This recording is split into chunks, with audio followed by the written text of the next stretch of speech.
നമസ്കാരം. എല്ലാ പ്രിയ പ്രേക്ഷകർക്കും ഗുഡ് മോർണിംഗ് കേരളത്തിലേക്ക് സ്വാഗതം.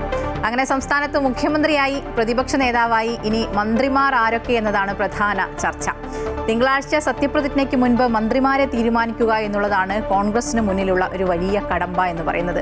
ഘടകകക്ഷികളെ തൃപ്തിപ്പെടുത്തണം, സാമുദായിക സമവാക്യങ്ങൾ ഒപ്പിക്കണം, ഒപ്പം യുവാക്കൾക്കും വനിതകൾക്കും പ്രാതിനിധ്യവും. ഈ സാഹചര്യങ്ങളെല്ലാം കരുതലോടെ കൈകാര്യം ചെയ്യുക എന്നത് കോൺഗ്രസിന് ഒരു വലിയ വെല്ലുവിളി തന്നെയാണ്.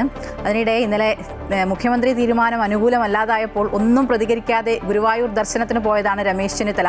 പുലർച്ചെ നിർമ്മാല്യ ദർശനം കഴിഞ്ഞപ്പോൾ ചെന്നിത്തലയുടെ എല്ലാ പിന്തുണയും സതീശന് പ്രഖ്യാപിച്ചു കഴിഞ്ഞിരിക്കുകയാണ്.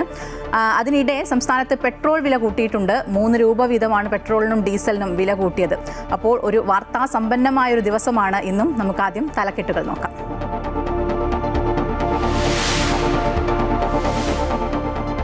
വി.ഡി. സതീശൻ മന്ത്രിസഭയിൽ ആരൊക്കെ ഇടം പിടിക്കുമെന്ന ആകാംക്ഷയിൽ രാഷ്ട്രീയ കേരളം. മന്ത്രിസഭാ രൂപീകരണ ചർച്ചകൾക്കായി UDF യോഗം ഇന്ന് തിരുവനന്തപുരത്ത്. 2 മന്ത്രിമാർ വേണമെന്ന നിലപാടിൽ ഉറച്ച് കേരള കോൺഗ്രസ് ജോസഫ് വിഭാഗം. ഒരു MLA മാത്രമുള്ള ഘടകകക്ഷികളെ മന്ത്രിസഭയിൽ ഉൾപ്പെടുത്തണമോ എന്ന കാര്യത്തിൽ കോൺഗ്രസ് തീരുമാനം നിർണായകം. മന്ത്രിസഭാ രൂപീകരണ ചർച്ചകളിൽ KC വേണുഗോപാൽ നേരിട്ട് പങ്കെടുക്കുമോ എന്നതിലും ആകാംക്ഷ.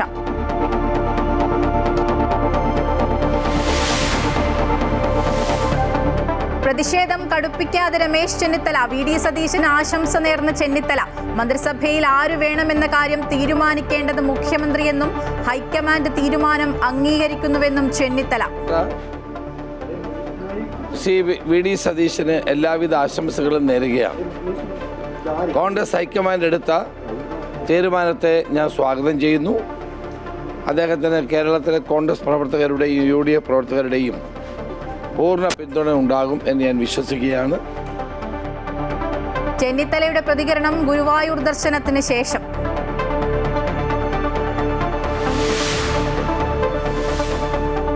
SSLC പരീക്ഷാഫലം ഇന്ന് പ്രഖ്യാപിക്കും. ഉച്ചകഴിഞ്ഞ് 3 മണിക്ക് പൊതുവിദ്യാഭ്യാസ പ്രിൻസിപ്പൽ സെക്രട്ടറി ഫലം പ്രഖ്യാപിക്കും. ഇത്തവണ ഫലം കാത്തിരിക്കുന്നത് 4,17,497 വിദ്യാർത്ഥികൾ.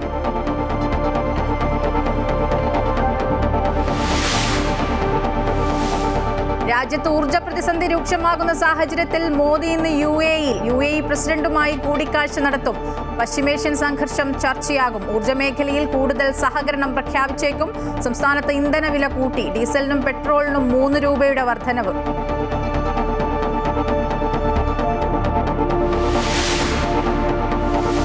ഹോർമോസ് തുറക്കാൻ ചൈനീസ് സഹായം തേടിയിട്ടില്ലെന്ന് അമേരിക്ക.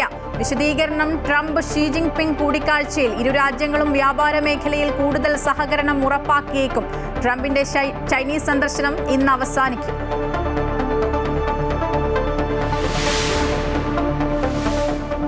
നീറ്റ് പരീക്ഷ ചോദ്യപേപ്പർ ചോർച്ചയിൽ അന്വേഷണം ഊർജിതമാക്കി CBI. കൂടുതൽ അറസ്റ്റിന് സാധ്യത. 24 പേർ കസ്റ്റഡിയിൽ. 10 സംസ്ഥാനങ്ങളിലായി വ്യാപിച്ച തട്ടിപ്പിൽ ഇതുവരെ അറസ്റ്റിലായത് 7 പേർ.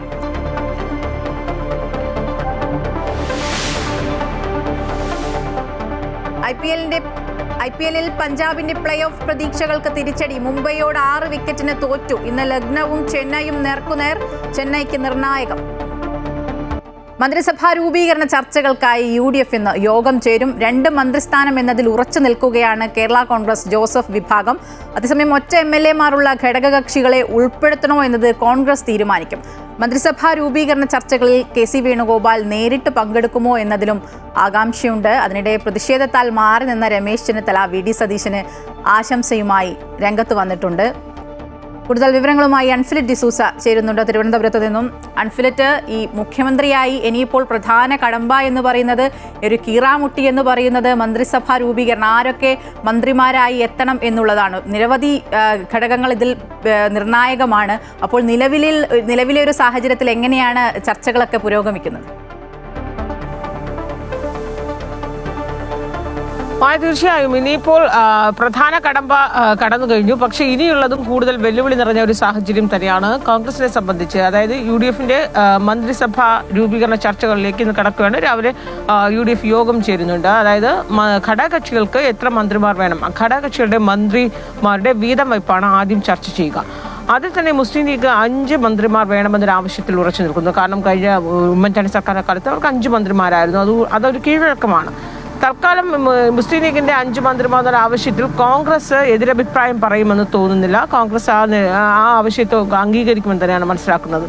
അതേസമയം ജോസഫ് വിഭാഗം 2 മന്ത്രിമാർ വേണമെന്നൊരു ആവശ്യത്തിലാണ് ഉറച്ചു നിൽക്കുന്നത്. കാരണം കഴിഞ്ഞ തവണ നേടിയതിനേക്കാൾ കൂടുതൽ സീറ്റുകൾ ഇത്തവണ നേടിയിട്ടുണ്ട്. കൂടുതൽ സ്ഥാനാർത്ഥികൾ വിജയിച്ച് വന്നിട്ടുണ്ട്. വിജയ ശതമാനമൊക്കെ കൂടിയിട്ടുണ്ട്. ഈ ഒരു സാഹചര്യത്തിൽ 2 മന്ത്രിമാർ, അതല്ലെങ്കിൽ ഒരു മന്ത്രി ഒരു ക്യാബിനറ്റ് പദവി, ഏറ്റവും കുറഞ്ഞൊരു ക്യാബിനറ്റ് പദവി ഒരു മന്ത്രിയും എന്ന രീതിയിലേക്കകം ആവശ്യങ്ങൾ മുന്നോട്ട് പോകുക. ഇന്നലെ അവരുടെ MLA-മാരുടെ യോഗം ചേർന്ന് 2 മന്ത്രിമാർ വേണമെന്ന ആവശ്യത്തിൽ ഉറച്ചു നിൽക്കുകയും ചെയ്യുന്നുണ്ട്. അതുകൊണ്ട് ജോസഫ് വിഭാഗം എന്ത് നിലപാട് ആ ഒരു ആവശ്യത്തിൽ ഉറച്ചു നിന്നാൽ കോൺഗ്രസ് അതിനോട് എന്ത് സമീപനമാവും സ്വീകരിക്കുക. അതോടൊപ്പം RSPക്കും ഒരു മന്ത്രി എന്തായാലും ഉണ്ടാകും. അതിനപ്പുറത്തേക്ക് ഒരു ക്യാബിനറ്റ് പദവിയോ മറ്റോ RSP ആവശ്യപ്പെടുകയാണെങ്കിൽ അതും കൂടുതൽ ചർച്ചകളിലേക്കൊക്കെ വഴിക്കും. മറ്റൊന്ന്, ഒറ്റ MLA-മാർ മാത്രമുള്ള ഘടകകക്ഷികളുണ്ട്. അനൂപ് ജേക്കബിൻ്റെ പാർട്ടി ആയാലും CMP ആയാലും ഒക്കെ തന്നെ ഒറ്റ MLA-മാരുടെ ഘടകകക്ഷികളാണ്. കഴിഞ്ഞ ഉമ്മൻചാണ്ടി സർക്കാരിൻ്റെ കാലത്ത് അനൂപ് ജേക്കബ് ഉൾപ്പെടെ മന്ത്രിസഭയിൽ അംഗമായിരുന്നു. ഒറ്റ MLA-മാരുള്ളവരെ ഇത്തവണയും മന്ത്രിസഭയിൽ ഉൾപ്പെടുത്തണമോ എന്നത് കോൺഗ്രസ് ആണ് തീരുമാനിക്കുക. അത് കോൺഗ്രസിൻ്റെ തീരുമാനത്തിനനുസരിച്ചായിരിക്കും. ഒപ്പം മുന്നണിക്കുള്ളില്ലെങ്കിൽ പോലും KK രമയ്ക്ക് മന്ത്രിസ്ഥാനം എന്നൊരു പൊതുവികാരം UDF-നുള്ളിലുണ്ട്. അത് ഇത്തവണ അങ്ങനെ ഒരു സാഹചര്യത്തിലേക്ക്, സാധ്യതകളിലേക്ക് എത്രത്തോളം പോകുമെന്നതും പ്രധാനം തന്നെയാണ്. ഈ ഘടകകക്ഷികളുടെ മന്ത്രിമാരെ മന്ത്രിസഭാ ചർച്ചകളൊക്കെ തീർന്നതിന് ശേഷം, അവരുടെ വീതവയ്പ്പിന് ശേഷമാണ് ഇനി കോൺഗ്രസിലെ മന്ത്രിമാരിലേക്ക് പോകേണ്ടത്. സാധാരണ ഒരു 20 അംഗ മന്ത്രിമാരാണെങ്കിൽ ഇപ്പോൾ മുസ്ലിം ലീഗിനും കേരള കോൺഗ്രസിനും RSPക്കുമായി പോയി കഴിഞ്ഞാൽ ബാക്കി 12 13 സീറ്റുകൾ മാത്രമേ കോൺഗ്രസിനുണ്ടാവുകയുള്ളൂ. ആ സീറ്റുകൾ ഈ 63 MLA-മാരിൽ നിന്ന് തീരുമാനമെടുക്കുമ്പോഴാണ് വലിയ പ്രതിസന്ധിയും വെല്ലുവിളിയും ഹൈക്കമാൻഡ് അടക്കം നേരിടാൻ പോകുന്നത്. കാരണം അവിടെ KC വേണുഗോപാലും മാർസി, അതായത് KC മാർസിയും മന്ത്രി ഒഴിവാക്കപ്പെട്ട 2 പ്രബലന്മാരും കരുത്തരുമാണ്. ഇവർ എത്രത്തോളം പിടിമുറുക്കുമെന്നത് സതീശൻ ക്യാമ്പിന് വലിയ രീതിയിലുള്ള ആശങ്കയുണ്ടാക്കുന്നു. മാത്രമല്ല മന്ത്രിമാരെ തീരുമാനിക്കുന്നത് മുഖ്യമന്ത്രിയാണ് എന്ന് രമേശ് ചെന്നിത്തല രാവിലെ ഗുരുവായൂർ വെച്ച് മാധ്യമങ്ങളോട് പറഞ്ഞിട്ടുണ്ടെങ്കിൽ പോലും പൂർണ്ണമായും മുഖ്യമന്ത്രി എന്ന നിലയിൽ VD സതീശൻ്റെ മാത്രം ഒരു റോളായിരിക്കില്ല. ഉറപ്പായും KC വേണുഗോപാൽ അടക്കം കൃത്യമായ ഇടപെടലുകൾ ഉണ്ടാവുകയും അവരുടെ സ്വാധീനം, അവരുടെ MLA-മാരെ തിരികെ കയറ്റാനുള്ള വ്യഗ്രത കാണിക്കുകയും അവർക്ക് പിൻബലം കൂടുതൽ കിട്ടുകയും ചെയ്യാനുള്ള ഒരു സാധ്യതയുണ്ട്. മാത്രവുമല്ല KC വേണുഗോപാലിനെ ഈ യോഗത്തിൽ ഇത്തരം മന്ത്രിസഭാ രൂപീകരണ ചർച്ചകളൊക്കെ നേരിട്ട് പങ്കെടുക്കണമെന്ന് AICC നിർദ്ദേശം നൽകിയിട്ടുണ്ട്. പക്ഷേ അദ്ദേഹം നേരിട്ട് തലസ്ഥാനത്ത് എത്തുമോ എന്നതിൽ ഇതുവരെയും വ്യക്തത വന്നിട്ടില്ല. അദ്ദേഹത്തിന് തലസ്ഥാനത്ത് നേരിട്ടെത്തിയില്ലെങ്കിൽ പോലും ഡൽഹിയിൽ ഇരുന്നു കൊണ്ട് കൃത്യമായി കരുക്കൾ നീക്കാൻ കഴിവുള്ള നേതാവ് തന്നെയാണ്.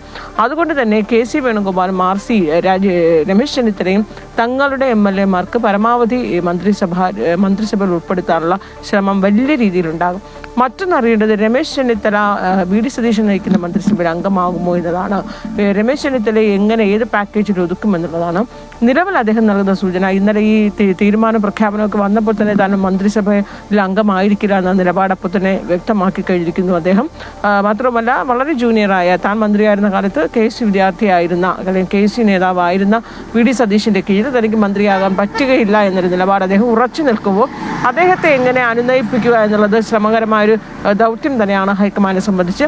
ഏത് വകുപ്പ് കൊടുത്ത് എങ്ങനെയാകും രമേശ് ചെന്നിത്തലയെ സമവായത്തിലെത്തിക്കുക എന്നുള്ളത്.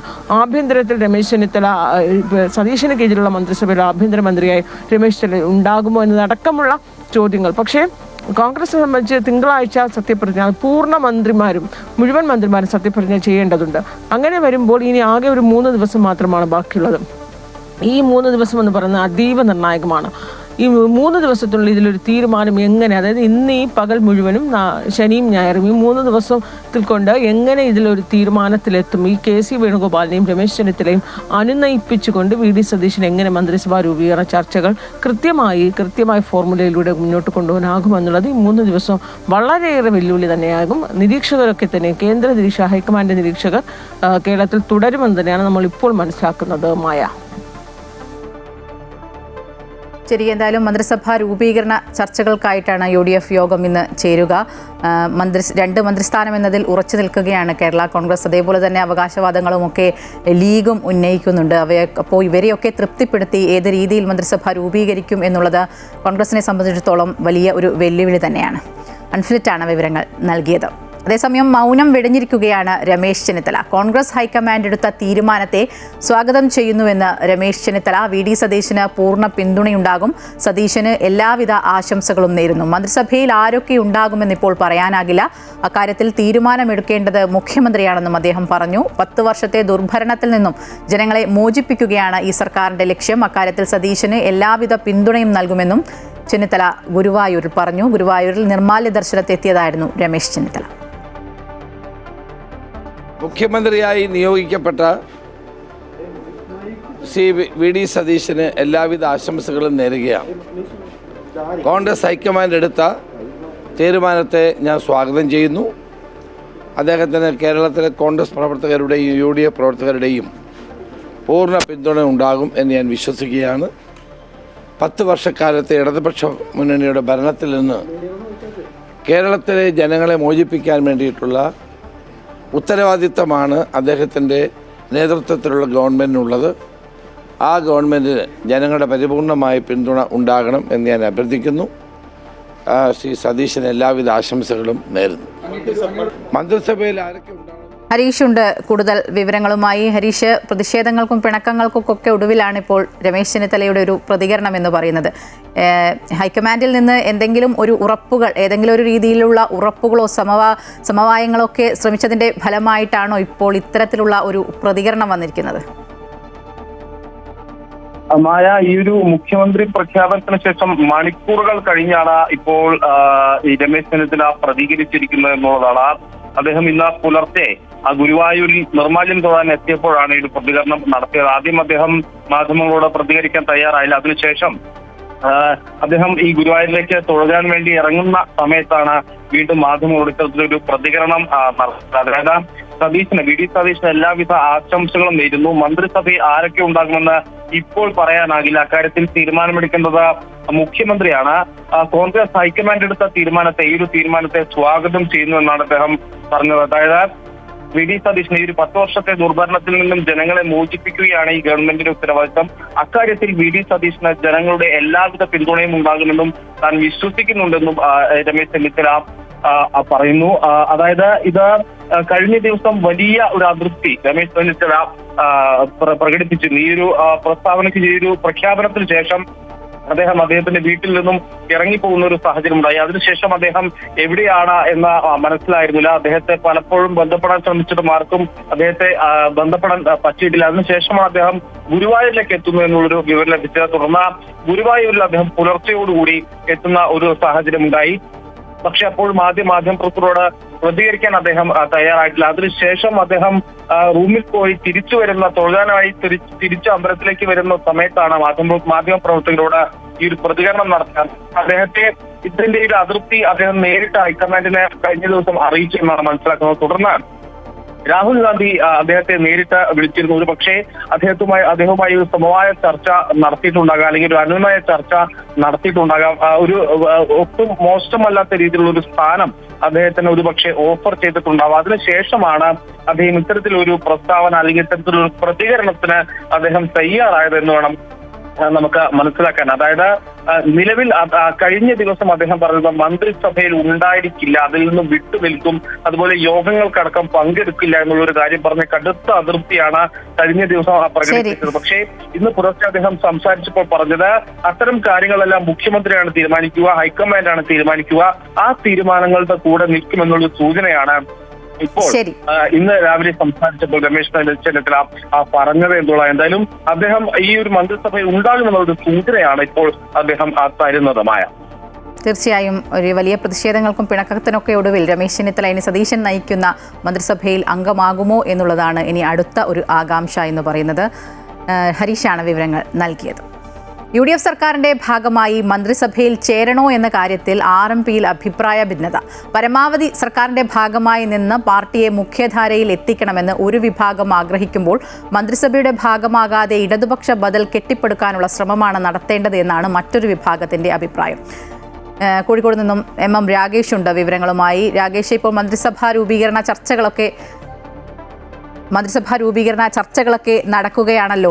അപ്പോൾ ഇത്തരത്തിൽ ഈ RMPയുമായി എന്തെങ്കിലും ഒരു ചർച്ചയൊക്കെ നടന്നിട്ടുണ്ടോ? എന്താണ് അങ്ങനെ ലഭിക്കുന്ന വിവരങ്ങൾ?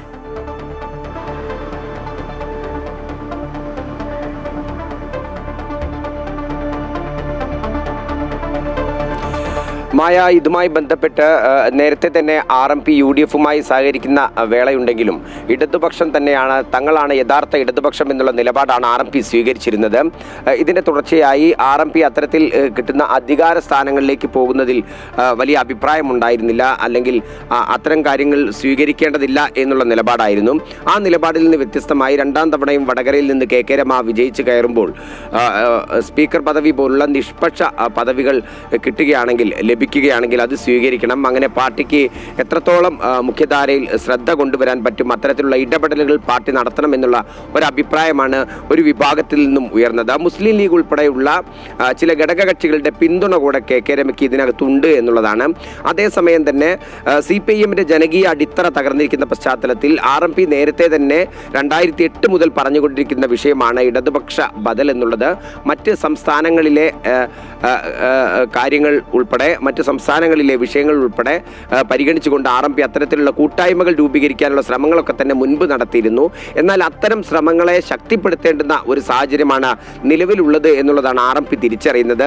RMP സംസ്ഥാന നേതൃത്വം ഇതുമായി ബന്ധപ്പെട്ട് TK Govindan, V Kunhikrishnan, G Sudhakaran ഉൾപ്പെടെയുള്ള CPM-ൽ നിന്ന് ആശയ ഭിന്നതയുണ്ടായി പുറത്തു പോവുകയും വിജയിച്ച് കയറുകയും ചെയ്ത MLA-മാരെ നേരിട്ട് സന്ദർശിക്കുകയും അത്തരത്തിൽ കൂടിയാലോചനകൾ നടത്തുകയും ചെയ്തിട്ടുണ്ട്.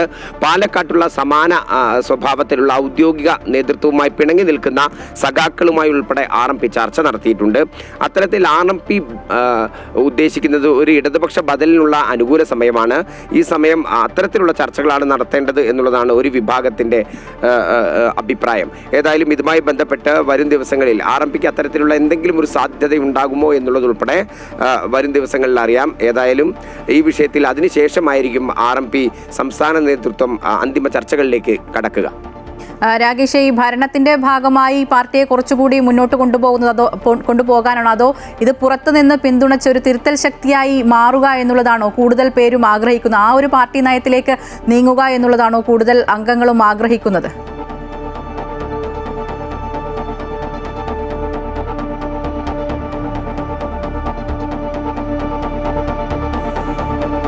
മായ പറഞ്ഞതുപോലെ തന്നെയാണ്, ശക്തമായ ഒരു പ്രതിപക്ഷം പോലും ആകാൻ കഴിയാത്ത ഒരു പശ്ചാത്തലം ഉണ്ടായിരിക്കും എന്നുള്ളതാണ് RMP നേതൃത്വത്തിൻ്റെ, അല്ലെങ്കിൽ RMP-യുമായി ബന്ധപ്പെട്ട് RMP-യെ ഇത്രയും കാലം പിന്തുണച്ചു വരുന്ന സമാന മനസ്കരായ ഇടതുപക്ഷ പ്രവർത്തകരുണ്ട്. ഇവരുടെയൊക്കെ തന്നെ അഭിപ്രായത്തിൽ ശക്തമായ ഒരു പ്രതിപക്ഷമായി ഉയർന്നു വരേണ്ടുന്ന ഒരു സാഹചര്യം ഉണ്ടാവുകയാണെങ്കിൽ ഇപ്പോൾ തന്നെ CPM-ന്റെ ജനകീയ അടിത്തറ തകർന്നെങ്കിലും ആ വോട്ട് ബാങ്കിൽ അല്ലെങ്കിൽ ഇടതുപക്ഷ ആശയവുമായി അടുപ്പമുള്ള ആളുകളെ കൂട്ടിപ്പിടിക്കേണ്ടുന്നൊരു സമയമാണ്. അങ്ങനെയാണെങ്കിൽ ഒരു ബദൽ പ്ലാറ്റ്ഫോം രൂപപ്പെട്ടു വരും. ഈ ബദൽ പ്ലാറ്റ്ഫോമിന് കേരളത്തിൽ വലിയ സാധ്യതയുണ്ട് എന്നുള്ളതാണ് RMP തിരിച്ചറിയുന്നത്. അത്തരത്തിലുള്ള ശ്രമങ്ങൾക്ക് കരുത്ത് പകരണം എന്നുള്ള ഒരു അഭിപ്രായമാണുള്ളത്. ഏതായാലും പാർട്ടി എടുക്കുന്ന തീരുമാനത്തിനൊപ്പമായിരിക്കും KK രമ എന്നുള്ള കാര്യത്തിൽ മറ്റ് തർക്കങ്ങളൊന്നും തന്നെ ഇല്ല. പക്ഷേ അതേസമയം തന്നെ പ്രവർത്തകരെ സംബന്ധിച്ച് എന്തെങ്കിലും ഒരു സ്ഥാനം കിട്ടുക, പ്രത്യേകിച്ച് ജനങ്ങൾ തിരഞ്ഞെടുത്ത് വിജയിപ്പിച്ച MLA എന്നുള്ള രൂപത്തിൽ അത്തരത്തിലുള്ള സാധ്യതകളെ മണ്ഡലത്തിൽ കൂടെ ഉപയോഗപ്പെടുത്തണം എന്നുള്ള രണ്ട് അഭിപ്രായങ്ങളാണുള്ളത്. ഏതായാലും ഘടകകക്ഷികളിൽ തന്നെ പ്രാഥമിക ഘട്ട ചർച്ചകളിലേക്ക് കടക്കുന്നേ ഉള്ളൂ UDF. ഈ കടക്കുന്ന വേളയിൽ കൂടെ ആയിരിക്കും ഇത്തരത്തിലൊരു തീരുമാനങ്ങളും മറ്റ് ചർച്ചകളും ഉണ്ടാവുകമായ. ശരി, എന്തായാലും UDF സർക്കാരിന്റെ ഭാഗമായി മന്ത്രിസഭയിൽ ചേരണോ എന്ന കാര്യത്തിൽ RMP-യിൽ ചെറിയൊരു അഭിപ്രായ ഭിന്നത നിലനിൽക്കുന്നുണ്ട്. ഇപ്പോൾ പരമാവധി സർക്കാരിന്റെ ഭാഗമായി നിന്ന് പാർട്ടിയെ മുഖ്യധാരയിൽ എത്തിക്കണം എന്നുള്ള ഒരു ആവശ്യം കൂടി ഒരു വിഭാഗം ആഗ്രഹിക്കുന്നുമുണ്ട്. രാകേഷാണ് വിവരങ്ങൾ നൽകിയത്. തെരഞ്ഞെടുപ്പ് ഫലം വിലയിരുത്താൻ BJP കോർ കമ്മിറ്റിയും NDA യോഗവും ഇന്ന് ചേരും. മഞ്ചേശ്വരം, പാലക്കാട് ഉൾപ്പെടെയുള്ള മണ്ഡലങ്ങളിലെ തോൽവി പരിശോധിക്കും. A ക്ലാസ് മണ്ഡലമായി കരുതിയ ഇടങ്ങളിലെ വോട്ട് ചോർച്ച ചർച്ചയാകും. പാർട്ടിക്ക് സ്വാധീനമുള്ള മണ്ഡലങ്ങളിൽ 2020-ക്ക് വാരിക്കോരി സീറ്റുകൾ നൽകിയതിലും വിമർശനം ഉയരും. കൂടുതൽ വിവരങ്ങളുമായി അൺഫിലറ്റ് ഡിസൂസ ചേരുന്നുണ്ട്. അൺഫിലറ്റ്, BJPക്ക് പ്രതീക്ഷയുള്ള പല മണ്ഡലങ്ങളിലും തോൽവി ഉൾപ്പെടെ നേരിടേണ്ടി വന്നിട്ടുണ്ട്. ഒപ്പം 2020-ക്ക് ഉൾപ്പെടെ സീറ്റുകൾ നൽകിയതിലും ആ സമയം തന്നെ പല വിമർശനങ്ങളൊക്കെ ഉയർന്നു വന്നതാണ്. ഇക്കാര്യങ്ങളൊക്കെ പാർട്ടി എങ്ങനെ, ഏത് രീതിയിലായിരിക്കും ഉൾക്കൊള്ളുക? മുന്നോട്ടുള്ള പ്രവർത്തനങ്ങൾ ഏത് രീതിയിലായിരിക്കും? തെരഞ്ഞെടുപ്പ് ഫലം വന്നതിന് ശേഷം, അതായത് തെരഞ്ഞെടുപ്പിന് ശേഷമുള്ള ആദ്യത്തെ BJP സംസ്ഥാന നേതൃയോഗങ്ങളും NDA യോഗവുമാണ് ഇന്ന് ചേരുന്നത്. രാവിലെ BJP കോർ കമ്മിറ്റിയും ഉച്ച കഴിഞ്ഞിട്ടാണ് NDA യോഗം ചേരുന്നത്. പ്രധാനമായും തെരഞ്ഞെടുപ്പിന്റെ ഫലം തന്നെയാകും വിലയിരുത്തുക. സംസ്ഥാനത്ത് ഇന്ന് തെരഞ്ഞെടുപ്പ് ആകെ BJPക്ക് തെരഞ്ഞെടുപ്പ് വോട്ട് വിഹിതം നോക്കുകയാണെങ്കിൽ അത് താഴോട്ടാണ് ഗ്രാഫ് ഉയരുന്നത്. ഗ്രാഫ് താഴോട്ടാണ് പോയിരിക്കുന്നത്. അതായത് കഴിഞ്ഞ ലോക്സഭാ തെരഞ്ഞെടുപ്പിൽ 19% ഒരു വിജയം ഉണ്ടായിരുന്നുവെങ്കിലും പിന്നീട് അത് തദ്ദേശ തെരഞ്ഞെടുപ്പായപ്പോൾ 14.71 കുറഞ്ഞു. എന്നാൽ അതിനേക്കാൾ കുറവാണ് 14.31% നിലവിൽ ലഭിക്കുന്ന കണക്കുകളനുസരിച്ച് ഏറ്റവും കുറഞ്ഞ ഒരു വോട്ട് ശതമാനമാണ് BJP നിയമസഭാ തെരഞ്ഞെടുപ്പിൽ ഉണ്ടായിരിക്കുന്നത്. ഈ ആകെ ഇത്രയേറെ വോട്ട് ശതമാനം കുറഞ്ഞൊരു പശ്ചാത്തലം എന്തുകൊണ്ട് വോട്ട് വിഹിതം ഇത്രയേറെ കുറഞ്ഞു അല്ലെങ്കിൽ താഴോട്ട് പോയി ഇത്രയേറെ രീതിയിൽ പ്രചാരണവുമായി വലിയ പ്രതീക്ഷയോടെയൊക്കെ മുന്നോട്ട് പോയി A ക്ലാസ് മണ്ഡലം അടക്കം ഘടകകക്ഷി 2020 അടക്കമുള്ളവരെ ഘടകകക്ഷികളാക്കി വലിയ പ്രതീക്ഷയോടെ മുന്നോട്ട് പോയപ്പോൾ എന്തുകൊണ്ട് BJPക്ക് സംസ്ഥാനത്ത് ഈ നിയമസഭാ തെരഞ്ഞെടുപ്പ് 3 MLA-മാരെ ഉണ്ടായി അല്ലെങ്കിൽ 3 MLA-മാർ ലഭ്യമായി എന്നതിനപ്പുറത്തേക്ക് ആകെ ഒരു വോട്ട് ശതമാനം കുറഞ്ഞു എന്നത് പ്രധാനമായും ചർച്ചയാകും. ഒപ്പം തന്നെയും ശക്തി കേന്ദ്രങ്ങൾ പാർട്ടിയുടെ ശക്തി കേന്ദ്രങ്ങൾ എന്ന് കരുതുന്ന പല മണ്ഡലങ്ങളിലും വോട്ട് ചോർച്ച കാര്യമായി തന്നെ ഉണ്ടായിട്ടുണ്ട്. ഇതെങ്ങനെ സംഭവിച്ചു? പ്രത്യേകിച്ച് പാലക്കാടും മഞ്ചേശ്വരത്തും എന്തുകൊണ്ട് പ്രധാന നേതാക്കളായ കെ സുരേന്ദ്രനൊപ്പം ശോഭ സുരേന്ദ്രനും തോൽവി ഏറ്റുവാങ്ങേണ്ടി വന്ന സാഹചര്യം ഇതൊക്കെ പ്രതീക്ഷിച്ചിരുന്ന മണ്ഡലങ്ങളാണ്. ഇതൊക്കെ വിശദമായി തന്നെ പരിശോധന നടത്തും. അപ്പോൾ മാത്രവുമല്ല പല പാർട്ടിയുടെ നയങ്ങൾ ഈ വികസിത കേരളം എന്ന രാഷ്ട്രീയത്തിനപ്പുറം വികസിത കേരളം ചർച്ച ചെയ്ത ഒരു തെരഞ്ഞെടുപ്പാണ്. അതിലെവിടെയെങ്കിലും ഒരു പാളിച്ച പറ്റിയോ തുടങ്ങിയ വിമർശനങ്ങളൊക്കെ നേതൃത്വത്തിന് നേരെ ഉയരാനുള്ളൊരു സാധ്യതയുണ്ട്. 2020 പാർട്ടിയുടെ പ്രധാന സ്ഥലങ്ങളിലൊക്കെ തന്നെയും പ്രത്യേകിച്ച് എറണാകുളം ജില്ല കേന്ദ്രീകരിച്ചൊക്കെ തന്നെ 2020ക്ക് വാരിക്കോരി സീറ്റുകൾ നൽകിയെന്നൊരു ആരോപണം നിലനിൽക്കുമ്പോൾ 2021 അപേക്ഷിച്ച് ഇത്തവണ പ്രതീക്ഷിച്ച അത്ര രീതിയിൽ തന്നെ വോട്ടിംഗ് ശതമാനം ഒന്നും തന്നെ ഉയർത്താൻ കഴിഞ്ഞില്ല. 21 ലഭിയ വോട്ട് പോലും ഇത്തവണ നേടാൻ എറണാകുളം മധ്യകേരളത്തിൽ കഴിഞ്ഞില്ല എന്നാണ് വിലയിരുത്തൽ. ഇതൊക്കെ തന്നെ ഉച്ചകഴിഞ്ഞ് ചേരുന്ന NDA യോഗത്തിലും വിമർശനത്തിനും വിധേയമാകുമെന്ന കാര്യം തർക്കമില്ല. അതേസമയം 3 MLA-മാരെ നിയമസഭയിൽ എത്തിക്കാൻ കഴിഞ്ഞു. അതോടൊപ്പം തന്നെ 6 മണ്ഡലങ്ങളിൽ 2ാം സ്ഥാനത്ത് പാലക്കാട്, മഞ്ചേശ്വരം, കാസർഗോഡ്, അമ്പലപ്പുഴ, മലമ്പുഴ, തിരുവല്ല, ആറ്റിങ്ങൽ ഈ 6 മണ്ഡലങ്ങൾ 2ാം സ്ഥാനത്ത് വരാനായത് ഉയർത്തിയായിരിക്കും നേതൃത്വം ഇത്തരം ചർച്ചകൾ ഇത്തരം വിമർശനങ്ങളൊക്കെ പ്രതിരോധിക്കുക. എന്തായാലും ഏറ്റവും പ്രധാനപ്പെട്ട യോഗം തന്നെയാകും ഇന്ന് സംസ്ഥാനത്ത് മാരാർജി ഭവനിലാണ് ചേരുന്നത് BJPയുടെ കോർ കമ്മിറ്റി NDA യോഗം. കൂടുതൽ തീരുമാനങ്ങളിലേക്ക് നടപടികൾ അല്ലെങ്കിൽ ഈ പാർട്ടിയുടെ കേന്ദ്രങ്ങളിൽ ശക്തി കേന്ദ്രങ്ങളിൽ നിന്ന് സ്വാധീനമുള്ള മണ്ഡലങ്ങളുണ്ടായ വോട്ട് ചോർച്ച അത് എങ്ങനെയാണെന്ന് വിശദമായി പരിശോധിക്കുക. ഒപ്പം തന്നെ തുടർ നടപടികളോ അല്ലെങ്കിൽ അതിനപ്പുറത്തേക്ക് മറ്റ് നടപടികളിലേക്കൊക്കെ കടക്കുന്നതിനെ കുറിച്ചും നേതൃത്വം ഇത്തവണ ആലോചിക്കുമെന്നാണ് കരുതുന്നത്. ശരി, എന്തായാലും തെരഞ്ഞെടുപ്പ് ഫലം വിലയിരുത്താൻ BJP കോർ കമ്മിറ്റി യോഗവും NDA യോഗവും ഇന്ന് ചേരും. മൺഫ്ലെറ്റാണ് വിവരങ്ങൾ നൽകിയത്. രമേശ് ചെന്നിത്തലയ്ക്ക് പാർട്ടി കൊടുക്കേണ്ട എല്ലാ പരിഗണനയും നൽകിയെന്ന് രാജ്മോഹൻ ഉണ്ണിത്താൻ MP. കോൺഗ്രസ് ഹൈക്കമാൻഡിന്റെ തീരുമാനം സ്വീകരിക്കാനും നിരാകരിക്കാനും ചെന്നിത്തലയ്ക്ക് അവകാശമുണ്ട്. അദ്ദേഹം ക്യാബിനറ്റിൽ വേണമോ എന്ന് തീരുമാനിക്കേണ്ടത് മുഖ്യമന്ത്രിയും പാർട്ടിയുമാണ്. കേരളത്തിലെ എല്ലാവിധ ജനങ്ങളുടെയും പിന്തുണയും വിശ്വാസവും നിലനിർത്തേണ്ട ഉത്തരവാദിത്വവും പ്രതീക്ഷയും മുഖ്യമന്ത്രിക്കാണ്. ഓരോരുത്തർക്കും ഓരോ ശൈലിയുണ്ടെന്നും രാജ്മോഹൻ ഉണ്ണിത്താൻ ഗുരുവായൂരിൽ പ്രതികരിച്ചു. അതൊക്കെ ഹൈക്കമാൻഡ് തീരുമാനിക്കേണ്ട വിഷയമാണ്. അപ്പൊ ഹൈക്കമാൻഡ് രമേശ് ചെന്നിത്തലയോട് മന്ത്രിസഭയിൽ ചേരണമെന്ന് ആവശ്യപ്പെട്ടാൽ രമേശ് ചെന്നിത്തലയ്ക്ക് അത് സ്വീകരിക്കാതിരിക്കാം. അപ്പോൾ അദ്ദേഹത്തിനെ മന്ത്രിസഭയിൽ എടുക്കണോ വേണ്ടതെന്ന് തീരുമാനിക്കേണ്ട കോൺഗ്രസ് ഹൈക്കമാൻഡാണ്. അത് സ്വീകരിക്കാനും സ്വീകരിക്കാതിരിക്കാനുമുള്ള അവകാശം ഒരു വ്യക്തി എന്ന നിലയ്ക്ക് അദ്ദേഹത്തിനുണ്ട്. അപ്പോൾ അദ്ദേഹത്തിന് പാർട്ടി കൊടുക്കേണ്ട എല്ലാ അംഗീകാരവും കൊടുത്തിട്ടുണ്ട്. കോൺഗ്രസ് ഹൈക്കമാൻഡാണ് അദ്ദേഹം മന്ത്രിയാവണോ വേണ്ടതെന്ന് തീരുമാനിക്കേണ്ടത്. ശ്രീ രാഹുൽ ഗാന്ധി അങ്ങനെ ഒരു തീരുമാനം എടുത്താൽ അദ്ദേഹത്തെ അറിയിക്കും. അത് സ്വീകരിക്കാനും നിരാകരിക്കാനുമുള്ള അവകാശം ഒരു വ്യക്തി എന്ന നിലയ്ക്ക് രമേശ് ചെന്നിത്തലയ്ക്കുണ്ട്. അതിപ്പോ സർക്കാരിൽ ജനങ്ങൾ ഒരു വലിയ പ്രതീക്ഷയും വിശ്വാസവും അർപ്പിച്ചു. അതുകൊണ്ടാണല്ലോ മറ്റു പല ഘടകങ്ങളും പരിശോധിച്ചിട്ട് അദ്ദേഹത്തെ കേരളത്തിന്റെ മുഖ്യമന്ത്രിയാക്കിയത്. ഇനി എല്ലാ വിഭാഗം ആളുകളുടെയും പിന്തുണ ആർജിച്ചുകൊണ്ട് എല്ലാവരെയും വിശ്വാസത്തിലെടുത്തുകൊണ്ട് ഒരു നല്ല ക്യാബിനറ്റ് ഉണ്ടാക്കി ആ ജനങ്ങൾ അദ്ദേഹത്തിൽ അർപ്പിച്ചിരിക്കുന്ന വിശ്വാസം, പ്രതീക്ഷ അത് നിലനിർത്തേണ്ട ഉത്തരവാദിത്വം കേരളത്തിലെ പുതിയ മുഖ്യമന്ത്രി, നിയുക്ത മുഖ്യമന്ത്രി ശ്രീ VD സതീശനുള്ളതാണ്. പശ്ചിമേഷ്യൻ സംഘർഷം തുടരുന്നതിനിടെ രാജ്യത്ത് ഇന്ധന വില കൂട്ടി. 2 രൂപ 86 പൈസ മുതൽ 3 രൂപ 29 പൈസ വരെയാണ് കൂട്ടിയത്. തിരുവനന്തപുരത്ത് പെട്രോൾ വില 110 രൂപ 25 പൈസയായി. ഡീസൽ വില 99 രൂപ 63 പൈസയാണ്. അശ്വതിയുണ്ട് കൂടുതൽ വിവരങ്ങളുമായി കൊച്ചിയിൽ നിന്ന്. അശ്വതി, ജനങ്ങൾക്ക് വലിയ രീതിയിലുള്ളൊരു ബുദ്ധിമുട്ടുണ്ടാക്കുന്നതാണ് ഈ ഇന്ധന വില കൂടിയെന്നുള്ളത്. ഇനി വരും ദിവസങ്ങളിൽ എങ്ങനെയായിരിക്കും അത് ബാധിക്കുക?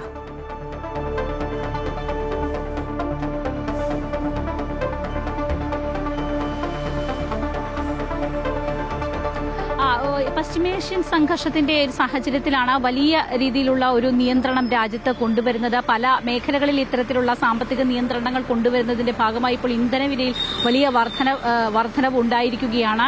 ഒറ്റയടിക്ക് 3 രൂപ വർദ്ധിച്ചിരിക്കുകയാണ്. ഇത് ആളുകളൊക്കെ ഇത് അറിഞ്ഞു വരുന്നതേ ഉള്ളൂ. കൊച്ചിയിൽ 108 രൂപ 62 പൈസയാണ് പെട്രോളിന് വില വന്നിരിക്കുന്നത്. ഡീസലിന് 97 രൂപ 55 പൈസയാണ് ഡീസലിന് വില വന്നിരിക്കുന്നത്. ആളുകളൊക്കെ ഇത് അറിഞ്ഞു വരുന്നതേ ഉള്ളൂ. പക്ഷേ സ്വാഭാവികമായി നമുക്കറിയാം, ഈ ഇന്ധനവില ഇങ്ങനെ ഒറ്റയടിക്ക് കൂടുമ്പോൾ അത് മറ്റ് എല്ലാ കാര്യങ്ങളെയും അത് ബാധിക്കും. എല്ലാ തരത്തിലുള്ള കാര്യങ്ങളും അവശ്യ വസ്തുക്കൾക്കടക്കം വില വർദ്ധിക്കുന്ന ഒരു സാഹചര്യം ഉണ്ടാകും. ഇപ്പോൾ കൊച്ചിയിലെ വിവിധ പമ്പുകളിലൊക്കെ മന്ദഗതിയിൽ ആളുകൾ എത്തുന്നതേ ഉള്ളൂ. കാരണം ആളുകളൊക്കെ ഓഫീസുകളിലേക്കൊക്കെ വരുന്ന ഒരു സമയമാകുന്നതേ ഉള്ളൂ. അതുകൊണ്ട് തിരക്ക് അല്പം കുറവാണ്. എങ്കിൽ പോലും ചേട്ടാ, ഇത് ഓക്കെ, ഇവിടെ ആളുകളോട് തന്നെ നമുക്ക് ചോദിക്കാം. ചേട്ടാ, ഇത് പെട്ടെന്നൊരു വില വർധനവ് ഇത് പ്രതീക്ഷിച്ചു പറഞ്ഞിരുന്നു? വില വർധനവ് ഉണ്ടാവുമെന്ന് നേരത്തെ മുൻകൂട്ടി പറഞ്ഞിരുന്നു. പക്ഷേ ഇന്നാകുന്നുള്ളത് അറിയില്ലായിരുന്നു. ഇന്ന് ഉച്ചയ്ക്ക് ശേഷം ആവുന്നുള്ള രീതിയിലാണ് പറഞ്ഞിരുന്നത്, ഇത് ചെയ്തിരുന്നത്. ആളുകൾ വളരെ പെട്ടെന്നൊക്കെ ഈ പമ്പുകളിലേക്കൊക്കെ ഓടിയെത്തുന്ന അങ്ങനെ ഒരു സാഹചര്യം ഇല്ല, ഇപ്പൊ ഈ കഴിഞ്ഞ ദിവസം വരെ, ഇന്നലെ വരെ എല്ലാവരും വില കൂടുന്ന എല്ലാവർക്കും മിക്കവർക്കും അറിയാമായിരുന്നു. അവർ മിക്കവരും ഫുൾ ടാങ്ക് അടിച്ചുകൊണ്ടാണ് എല്ലാവരും പോയിരുന്നത്. എല്ലാവർക്കും അവയർനെസ് ഉണ്ടായിരുന്നു, ഓൾറെഡി കൂടുമെന്നുള്ളൊരു പ്രതീക്ഷ ഉണ്ടായിരുന്നു എല്ലാവർക്കും. ഇനി ഈ ഇന്നത്തെ തിരക്കൊക്കെ വർദ്ധിക്കുന്നൊരു സമയം ആവുന്നേ. അതെ, ഇവിടെ തിരക്ക് വരുന്നതെന്ന് വെച്ച് കഴിഞ്ഞാൽ എപ്പോഴും ഈ കമ്പനി ടൈം, ആ ടൈം ഒരു 9 മണി 8 മണി 8:30 9 മണി ആകുമ്പോഴാണ് തിരക്ക് കൂടുന്നത്. ഇപ്പോൾ എത്രയാണ് ഇന്നത്തെ ഒരു വില? ഇന്നിപ്പോ 108.70 പെട്രോളിന്റെ വില വന്നിരിക്കുന്നത്. ഡീസലിന്റെ വില വന്നിരിക്കുന്നത് 97.60. ഇവിടെ ആളുകളൊക്കെ ഇവിടേക്ക് പമ്പിലേക്ക് എത്തുന്നതേ ഉള്ളൂ. ഇവിടെ കസ്റ്റമേഴ്സൊക്കെ വരുന്നതേ ഉള്ളൂ. എന്തായാലും വിവിധ പമ്പുകളിലേക്ക് കുറച്ചു നേരം കൂടെ കഴിയുമ്പോൾ ആളുകളൊക്കെ എത്തിത്തുടങ്ങും. അവരുടെ പ്രതികരണങ്ങളൊക്കെ നമുക്ക് എടുക്കാനായിട്ട് സാധിക്കും. എന്തായാലും മറ്റ് മേഖലകളെയൊക്കെ തന്നെ ഇത് ബാധിക്കാനുള്ള ഒരു സാധ്യത, എല്ലാ തരത്തിലും അവശ്യ വസ്തുക്കൾക്കടക്കം വില വർദ്ധിക്കുന്ന ഒരു സാഹചര്യം. ഇനി അവശ്യ വസ്തുക്കൾക്കൊക്കെ എല്ലാത്തിനും വില കയറുന്ന ഒരു സാഹചര്യം ഉണ്ടല്ലോ. സാധാരണക്കാരൻ നിലയിൽ എല്ലാത്തിനും വില കൂടിക്കൊണ്ടിരിക്കുകയാണ്. ഇന്ന് എണ്ണയ്ക്ക് വില കൂടിയിട്ടുണ്ട്. എല്ലാം കൊണ്ട് ആകെ ബുദ്ധിമുട്ടായിരിക്കുകയാണ് ജനങ്ങൾക്ക്. നമുക്കൊരു ബുദ്ധിമുട്ട് തന്നെയാണ്. ശമ്പളം കൂടുന്നില്ല, പക്ഷെ നേരെ തിരിച്ച് ബാക്കി സാധനങ്ങൾക്കെല്ലാം വില കൂടും. അവരുടെ ഒരു ആശങ്കയാണ് പങ്കുവെക്കുന്നത്. സാധാരണ തൊഴിലാളികൾ ആണ്. ഇവർക്കും വലിയ രീതിയിലുള്ള ഒരു ബുദ്ധിമുട്ട് അവർ പ്രതീക്ഷിക്കുന്നുണ്ട്. എല്ലാ തരത്തിലുള്ള സാധനങ്ങൾക്ക് വില വർദ്ധിക്കുന്നു. ചേട്ടാ, ഈ ഇന്ധനവില കൂടി എങ്ങനെയാണ് അതിനെ കാണുന്നത്? മൊത്തം എല്ലാവർക്കുമുള്ള ബുദ്ധിമുട്ടായിട്ടായിട്ട് കാണുന്നത്. പറഞ്ഞാൽ എല്ലാ സാധനങ്ങൾക്കും വില കൂടും. എല്ലാ പെട്രോൾ വില കൂടുമ്പോൾ തന്നെ എല്ലാത്തിനും വില കൂടുമല്ല. ജോലിയുടെ കൂലികളും കാര്യങ്ങളും എല്ലാം കൂടും. അതെല്ലാം മൊത്തത്തിലൊരു ബുദ്ധിമുട്ടുന്ന അവസ്ഥയാണ് എനിക്ക് പറയാനുള്ളത്. പ്രതീക്ഷിച്ചിരുന്നോ ഇങ്ങനെ ഒരു വില വർധന ഉണ്ടാവുന്നുള്ളത്? പ്രതീക്ഷിച്ചിരുന്നു.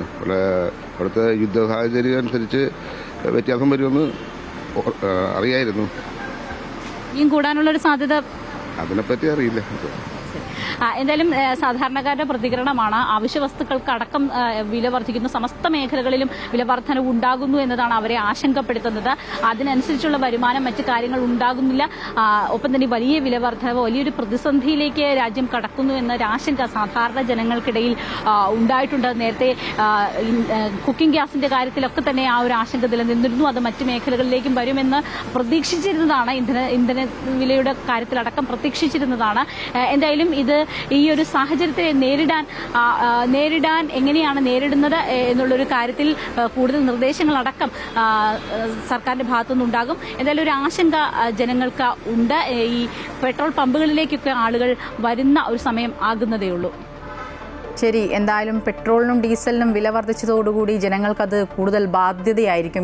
ഇനിയും വില കൂടുമോ എന്നുള്ള ഒരു ആശങ്കയൊക്കെ ഉണ്ട്. അദ്ദേഹം നേരത്തെ പ്രതികരിച്ച് നമ്മൾക്ക് കിട്ടിയ ഒരു പ്രതികരണത്തിൽ നിന്ന് പറഞ്ഞത് പലരും അത്തരത്തിലൊരു ആശങ്ക കൊണ്ട് ഇന്നലെ തന്നെ പലരും ഫുൾ ടാങ്ക് അടിച്ചു പോയി എന്നൊക്കെയുള്ളതാണ്. അപ്പോൾ ഇനി വരും മണിക്കൂറുകൾ പെട്രോൾ പമ്പിലൊക്കെ കൂടുതൽ തിരക്കൊക്കെ നമുക്ക് കാണാം. അശ്വതിയാണ് വിവരങ്ങൾ നൽകിയത്. പ്രധാനമന്ത്രി നരേന്ദ്രമോദി ഇന്ന് UAE-യിലേക്ക്. പശ്ചിമേഷ്യൻ സംഘർഷവും അതിനെ തുടർന്നുണ്ടായ ഊർജ്ജ പ്രതിസന്ധിയുടെയും ഘട്ടത്തിലാണ് നിർണായക സന്ദർശനം. UAE president Sheikh Mohammed bin Zayed Al നഹ്യാനുമായി മോദി കൂടിക്കാഴ്ച നടത്തും. ഇരു രാജ്യങ്ങളും തമ്മിലുള്ള ഉഭയകക്ഷി ബന്ധം അടുത്ത ഘട്ടത്തിലേക്ക് ഉയർത്തുന്ന നിർണായകമായ സന്ദർശനമായിരിക്കും ഇത്. പ്രതിരോധം, ഊർജ്ജം, സാങ്കേതിക വിദ്യ എന്നീ മേഖലകളിൽ പരസ്പര സഹകരണമാണ് ഇരു രാജ്യങ്ങളും ലക്ഷ്യമിടുന്നത്. നിലവിൽ ഇന്ത്യയുടെ രണ്ടാമത്തെ വലിയ കയറ്റുമതി കേന്ദ്രമാണ് UAE. $3700 കോടി കയറ്റുമതിയാണ് നിലവിൽ നടക്കുന്നത്. 20 വരെ നീളുന്ന ലോക പര്യടനത്തിന്റെ തുടക്കത്തിലാണ് ഈ മോദിയുടെ UAE സന്ദർശനം. അതേസമയം അമേരിക്കൻ പ്രസിഡന്റ് ഡൊണാൾഡ് ട്രംപിന്റെ ചൈനീസ് സന്ദർശനം ഇന്ന് അവസാനിക്കും. ചൈനീസ് പ്രസിഡന്റ് ഷീ ജിൻപിങ്ങുമായി ട്രംപ് ഇന്നും കൂടിക്കാഴ്ച നടത്തും. ഇന്നലെ ബെയ്ജിംഗിൽ നടന്ന ഷീ ട്രംപ് ചർച്ചയിൽ വ്യാപാരം, കൃഷി തുടങ്ങിയ മേഖലകളിൽ ഇരു രാജ്യങ്ങളും സഹകരണം ശക്തമാക്കുമെന്ന് ഷീ ജിൻപിങ് പറഞ്ഞു. അമേരിക്കയിൽ നിന്ന് സോയാബീൻ അടക്കം കൂടുതൽ കാർഷിക ഉൽപ്പന്നങ്ങളുടെ വ്യാപാരത്തിനും കരാറുണ്ടാക്കാനുള്ള ചർച്ച പുരോഗമിക്കുകയാണ്. ബോയിംഗ് വിമാനങ്ങൾ വാങ്ങാനും ധാരണയായിട്ടുണ്ട്. തായ്വാനിൽ ഇടപെടരുതെന്ന് ട്രംപിനോട് ചൈന ആവശ്യപ്പെട്ടു. അതേസമയം ഹോർമുസ് തുറക്കാൻ ചൈന ഇടപെടണമെന്ന് അമേരിക്ക ആവശ്യപ്പെട്ടെങ്കിലും ഇറാനുമേൽ സമ്മർദ്ദം ചെലുത്താൻ ചൈന തയ്യാറല്ലെന്നാണ് വിലയിരുത്തൽ.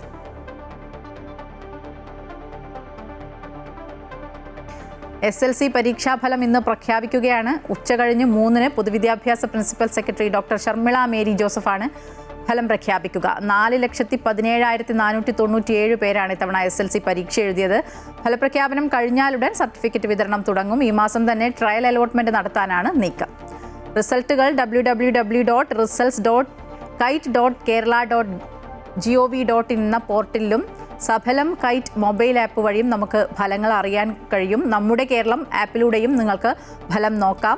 അതേസമയം IT മിഷന്റെ 9188619958 എന്ന വാട്സപ്പ് നമ്പറിലേക്ക് അയച്ചു കഴിഞ്ഞാൽ നിങ്ങൾക്ക് ഫലം അറിയാൻ കഴിയും. നിങ്ങളുടെ രജിസ്റ്റർ നമ്പർ അതിലേക്ക് അയച്ചു കഴിഞ്ഞാൽ നിങ്ങൾക്ക് ഉടൻ തന്നെ ആ ഫലം ലഭിക്കുകയും ചെയ്യും. കനത്ത വെയിലിന് ആശ്വാസമായി മഴ എത്തിയതോടെ ആലപ്പുഴ ജില്ലയിൽ ആശങ്ക സൃഷ്ടിച്ചിരിക്കുകയാണ് ജപ്പാൻ ജ്വരം. ചേർത്തല നഗരസഭയിലും തണ്ണീർമുക്കം ഗ്രാമപഞ്ചായത്തിലുമാണ് കഴിഞ്ഞ ദിവസങ്ങളിൽ ജപ്പാൻ ജ്വരം റിപ്പോർട്ട് ചെയ്തത്. തണ്ണീർമുക്കം 20-ാം വാർഡിൽ 4.5 വയസ്സുകാരനും നഗരസഭയിൽ 23-ാം വാർഡിൽ 80 വയസ്സുകാരിക്കുമാണ് രോഗം ബാധിച്ചത്. ഇതോടെ കനത്ത ജാഗ്രതയിലാണ് ആരോഗ്യവകുപ്പ്. സാംക്രമിക രോഗവ്യാപനത്തിൽ എപ്പോഴും മുന്നിൽ നിൽക്കാറുള്ള ചേർത്തലയിൽ ഇക്കുറി തലവേദന സൃഷ്ടിക്കുന്നത് ജപ്പാൻ ജ്വരത്തിന്റെ വ്യാപനമാണ്. മരണസാധ്യതയുള്ള രോഗമാണെന്നതിനാൽ തദ്ദേശ സ്ഥാപനങ്ങളുടെ നേതൃത്വത്തിൽ പ്രദേശങ്ങളിൽ പ്രതിരോധ പ്രവർത്തനം ഊർജിതമാക്കി. നഗരസഭയിൽ രോഗബാധയുണ്ടായ പ്രദേശത്തും പരിസരത്തും കൊതുക് നശീകരണം ആരംഭിച്ചിട്ടുണ്ട്. ജപ്പാൻ ജ്വരത്തിനൊപ്പം അമീബിക് മസ്തിഷ്ക ജ്വരവും ജില്ലയിൽ റിപ്പോർട്ട് ചെയ്ത പശ്ചാത്തലത്തിൽ പ്രതിരോധ പ്രവർത്തനങ്ങൾ കൂടുതൽ ഊർജിതമാക്കുകയാണ്. ഇതിന്റെ ഭാഗമായി നിയുക്ത MLA P. പ്രസാദിന്റെ നേതൃത്വത്തിൽ തദ്ദേശ സ്വയംഭരണ സ്ഥാപനങ്ങളിലെ അധികൃതരുടെ യോഗം ചേർന്നു. എല്ലാ തദ്ദേശ സ്വയംഭരണ സ്ഥാപനങ്ങളും കേന്ദ്രീകരിച്ചുകൊണ്ട് ശുചീകരണ പ്രവർത്തനങ്ങൾ കാര്യക്ഷമമാക്കുന്നതിനും ഓരോ വീടുകൾ കേന്ദ്രീകരിച്ച് ആ ശുചീകരണ പ്രവർത്തനങ്ങൾ മോണിറ്റർ ചെയ്യുന്നതിനുമുള്ള ഒരു നടപടികൾ സ്വീകരിക്കുന്നതിന് വേണ്ടിയിട്ടാണ് ഇന്ന് പ്രത്യേകമായി യോഗം ചേർന്നത്. ഈ മണ്ഡലത്തിലെ മുഴുവൻ വാർഡുകളിലും ഈ മാസം ആരോഗ്യ ഗ്രാമസഭകൾ ചേരാൻ തീരുമാനിച്ചിട്ടുണ്ട്. തോടുകളാൽ സമ്പന്നമാണ് ചേർത്തല. അവിടെ തോടുകൾ മലിനമാക്കുന്നവർക്കെതിരെ കർശനമായ നടപടികൾ സ്വീകരിക്കണം എന്ന് അധികാരികളോട് ആവശ്യപ്പെട്ടിട്ടുണ്ട്. മണ്ഡലത്തിലെ ആരോഗ്യവകുപ്പ് ഉദ്യോഗസ്ഥരുടെയും തദ്ദേശ സ്വയംഭരണ സ്ഥാപനങ്ങളിലെ തലവന്മാരുടെയും ഉദ്യോഗസ്ഥരുടെയും യോഗമാണ് ചേർത്തലയിൽ നടന്നത്. യോഗത്തിൽ നിലവിലുള്ള സ്ഥിതിഗതികൾ വിലയിരുത്തി. കൊതുക് പെരുകുന്ന സാഹചര്യം ഒഴിവാക്കാനാണ് പ്രധാന ശ്രമം. ഘട്ടം ഘട്ടമായി പ്രതിരോധ പ്രവർത്തനങ്ങളും ശുചീകരണ പ്രവർത്തനങ്ങളും ഊർജിതമാക്കും. മഴയെത്തിയതോടെ മലിനജലം കെട്ടിക്കിടക്കുന്നതിനുള്ള സാധ്യതകൾ ഏറെയാണ്. ഈ സാധ്യതകൾ ഒഴിവാക്കുന്നതിനും കൊതുക് വ്യാപനം തടയുന്നതിനായി ശുചീകരണ പ്രവർത്തനങ്ങൾ ഊർജിതമാക്കുവാനും MLA ഉദ്യോഗസ്ഥർക്ക് നിർദ്ദേശം നൽകിയിട്ടുണ്ട്. അമൃത ന്യൂസ്, ആലപ്പുഴ. ഹൈക്കമാൻഡ് എല്ലാ വിഭാഗം നേതാക്കളുമായി ചർച്ച നടത്തിയാണ് മുഖ്യമന്ത്രിയെ തീരുമാനിച്ചതെന്ന് K. മുരളീധരൻ. ജനവികാരവും കോൺഗ്രസ് നേതാക്കളുടെ വികാരവും കണക്കിലെടുത്താണ് തീരുമാനം പ്രഖ്യാപിച്ചത്. രമേശ് ചെന്നിത്തല എല്ലാ കാലത്തും ഹൈക്കമാൻഡിന്റെ നിലപാടുകൾ അംഗീകരിച്ച അച്ചടക്കമുള്ള വ്യക്തിയാണ്. മന്ത്രിസഭയിലേക്ക് രമേശ് എത്തണമോ എന്ന് തീരുമാനിക്കേണ്ടത് ഹൈക്കമാൻഡും അദ്ദേഹവുമാണ്. രമേശിനെ പോലെ ഒരാൾ ക്യാബിനറ്റിൽ ആവശ്യമാണെന്നും K. മുരളീധരൻ ഗുരുവായൂരിൽ പറഞ്ഞു. എല്ലാവരുമായിട്ട് വിവിധ തലങ്ങളിൽ ചർച്ച നടത്തി അവസാനമെത്തിയൊരു കൺക്ലൂഷനാണ് ശ്രീ VD സതീശനെ മുഖ്യമന്ത്രിയെ തീരുമാനിച്ചത്. മാത്രമല്ല, കഴിഞ്ഞ തെരഞ്ഞെടുപ്പിൽ ജനങ്ങളൊക്കെ VD സതീശൻ മുഖ്യമന്ത്രിയാവണം എന്നുള്ള രീതിയിലൊരു അഭിപ്രായം പ്രകടിപ്പിച്ചതായിട്ട് ഞങ്ങൾക്ക് ഇലക്ഷൻ ഫീൽഡിലൊക്കെ ഞങ്ങൾക്ക് അനുഭവം ഉണ്ടായിരുന്നു. ഇലക്ഷന് ശേഷവും എന്നോട് എൻ്റെ നിയോജകമണ്ഡലത്തിൽ ഞാൻ സ്വീകരണത്തിന് പോയപ്പോൾ VD സതീശൻ വേണം ഞങ്ങളുടെ മുഖ്യമന്ത്രി എന്ന് അവരും സൂചിപ്പിച്ചിരുന്നു. അപ്പോൾ എല്ലാം കണക്കിലെടുത്തുകൊണ്ട് ജനവികാരവും കോൺഗ്രസ് നേതാക്കന്മാരുടെ പൊതുവായിട്ടുള്ള വികാരങ്ങളും കണക്കിലെടുത്തുകൊണ്ട് അന്തിമമായി ഹൈക്കമാൻഡ് തീരുമാനമെടുത്തു.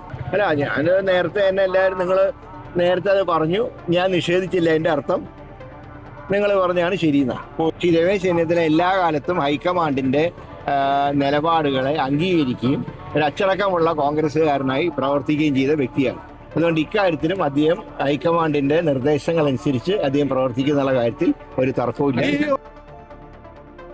നീറ്റ് പരീക്ഷാ ചോർച്ചയിൽ അന്വേഷണം ഊർജിതമാക്കി CBI. 24 പേർ ഇപ്പോൾ കസ്റ്റഡിയിലുണ്ട്. 10 സംസ്ഥാനങ്ങളിലായി വ്യാപിച്ച തട്ടിപ്പിൽ ഇതുവരെ 7 പേരാണ് അറസ്റ്റിലായത്. കൂടുതൽ അറസ്റ്റിന് സാധ്യതയുണ്ട്. ചോദ്യപേപ്പർ കിട്ടിയെന്ന് രാജസ്ഥാൻ പോലീസ് കണ്ടെത്തിയ 200 വിദ്യാർത്ഥികളുടെ ലിസ്റ്റിൽ കേരളത്തിലെ 2 ജില്ലകളിൽ നിന്നുള്ളവരുമുണ്ടെന്നാണ് വിവരം.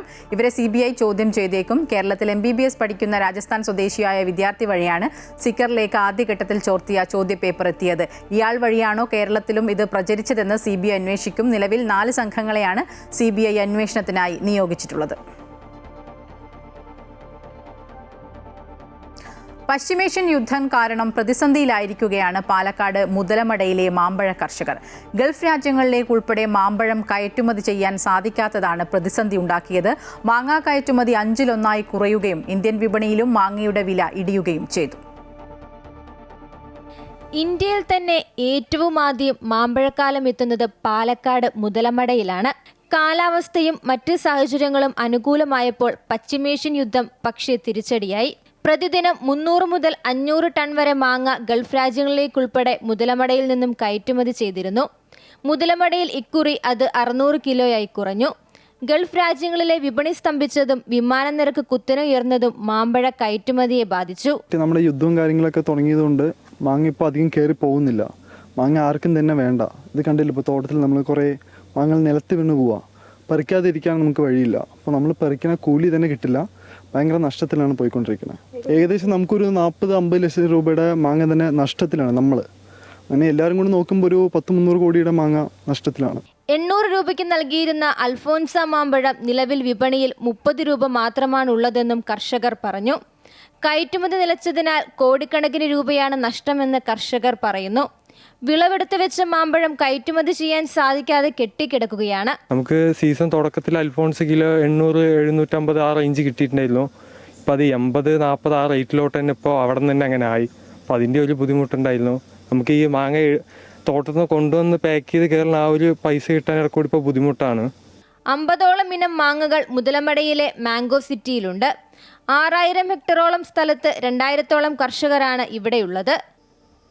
കേരളത്തിന്റെ മാംഗോ സിറ്റിക്ക് ഇത്തവണ പറയാനുള്ളത് നഷ്ടത്തിന്റെ കണക്കുകളാണ്.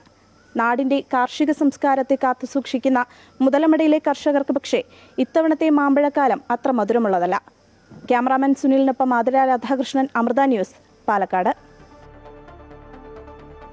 കോഴിക്കോട് കേരള ക്ഷേത്ര സംരക്ഷണ സമിതിയുടെ സ്ഥാപകനും ആധ്യാത്മിക ആചാര്യനുമായ P. മാധവ്ജിയുടെ ഓർമ്മയ്ക്കായി കേരള ക്ഷേത്ര സംരക്ഷണ കേരള ക്ഷേത്ര പുരസ്കാരം ആധ്യാത്മിക ആചാര്യനും ശ്രേഷ്ഠാചാര സഭ അധ്യക്ഷനും ആചാര്യനുമായ MT വിശ്വനാഥന്. ഈ മാസം 24-ന് കോഴിക്കോട് നടക്കുന്ന കേരള ക്ഷേത്ര സംരക്ഷണ സമിതി 60ാം സംസ്ഥാന സമ്മേളന വേദിയിൽ പുരസ്കാരം സമ്മാനിക്കും.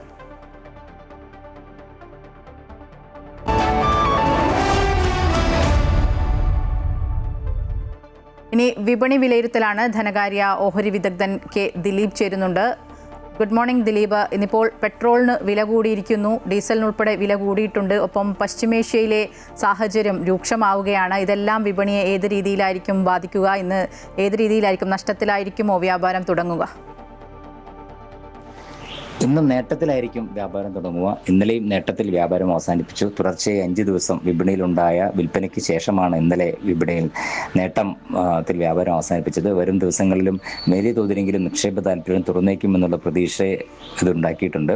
ഏറ്റവും അനുകൂലമായ ഒരു സൂചന വിപണിയിൽ മുന്നോട്ട് നയിക്കാൻ പ്രേരകമായി പ്രവർത്തിച്ചത് വിദേശ നിക്ഷേപ സ്ഥാപനങ്ങൾക്ക് ഇന്ത്യയിലെ ഗവൺമെൻറ് ബോണ്ടുകളിൽ കടപ്പത്രങ്ങളിൽ നിക്ഷേപിക്കുന്നതിന് ചില ആനുകൂല്യങ്ങൾ പ്രഖ്യാപിച്ചേക്കും എന്നുള്ള ഊഹാപോഹങ്ങളാണ്. റിസർവ് ബാങ്ക് അത്തരത്തിലൊരു നിർദ്ദേശം ഫിനാൻസ് സെക്രട്ടറിയുമായി പങ്കുവച്ചു എന്നുള്ള ചില സൂചനകളുടെ അടിസ്ഥാനത്തിലാണ് വിപണിയിലൊരു തിരിച്ചുകയറ്റം ഉണ്ടായത്. ഇത് ഇങ്ങനൊരു കാര്യം സംഭവിക്കുകയാണെങ്കിൽ അത് ഏറ്റവും നല്ലൊരു ചുവടുവയ്പായി കണക്കാക്കാം. പ്രത്യേകിച്ചും കുറച്ചു കാലങ്ങളായി വിപണിയിൽ വലിയ തോതിൽ വിൽപ്പന തുടരുന്ന വിദേശ നിക്ഷേപ സ്ഥാപനങ്ങളെ സംബന്ധിച്ച് അവർക്ക് ഏതെങ്കിലും തരത്തിൽ ഒരു ആനുകൂല്യം കിട്ടുന്ന തരത്തിലൊരു നീക്കമുണ്ടാവുകയാണെങ്കിൽ അത് ഓഹരി വിപണിയിൽ നിക്ഷേപിക്കുന്നതിനും കൂടി ഉണ്ടായേക്കുമെന്നുള്ള ഒരു പ്രതീക്ഷയിലാണ് വിപണിയിൽ ഒരു തിരിച്ചുകയറ്റം ഉണ്ടായത്. മാത്രമല്ല ആഗോള സാഹചര്യങ്ങൾ, പ്രത്യേകിച്ചും പശ്ചിമേഷ്യയിൽ തുടരുന്ന അനിശ്ചിതത്വം, സമാധാന കരാർ ഇപ്പോഴും സാധ്യമാവാത്തത്, എണ്ണവിലയിൽ ഉണ്ടായിട്ടുള്ള വർധനവ്, രൂപയുടെ മൂല്യത്തിൽ തുടരുന്ന ഇടിവ്, ഇതെല്ലാം പ്രതികൂലമായി നിൽക്കുമ്പോൾ ഇത്തരത്തിൽ ഏതെങ്കിലും ഒരു അനുകൂലമായ ഒരു തീരുമാനം ഉണ്ടാവുകയാണെങ്കിൽ അത് വിദേശ നിക്ഷേപ സ്ഥാപനങ്ങളുടെ തിരിച്ചുവരവിന് പ്രേരണയായിരിക്കും എന്നുള്ള ഒരു പ്രതീക്ഷയിൽ മേൽ മാത്രമാണ് ഇന്നലെ വിപണിയിൽ മുന്നേറ്റം ഉണ്ടായത്.